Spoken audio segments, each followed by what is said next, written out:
Rreth orës 19 të shtunës është gjetur në automjet i dyshuar i vrarë me armë zjarri shtetasi Aleksandër Koçeku, rreth 42 vjeç. Pas marrjes së njoftimit, shërbimet e policisë kanë shkuar në vendngjarje dhe vijojnë kontrollet intensive në zonë për lokalizimin dhe kapjen e autorit apo autorëve të mundshëm. Në vendngjarje, një i afërm i viktimës, Mark Koçeku, thotë se vrasja mund të ketë ndodhur për motive hakmarrje, por pa dhënë më shumë detaje. Konflikti din shteti din gjithkush.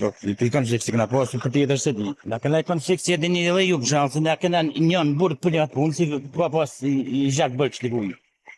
Si din edhe ju thon. Dhe të gjithkush për shkak. Për tjetër gjë unë se di. Po një atë vesh. Po thon, vetë për duhet më hangë. Në kota von kush më duhet më hangë. Në me dhe kunit dhe... Ndërkohë për zbardhjen e ngjarjes është ngritur një grup i posaçëm hetimor dhe nën drejtimin e prokurorisë dhe po punohet intensivisht për fiksimin dhe administrimin e çdo prove që do t'i shërbejë hetimit, dokumentimin ligjor të saj, si dhe identifikimin dhe kapjen e autorit apo autorëve të mundshëm.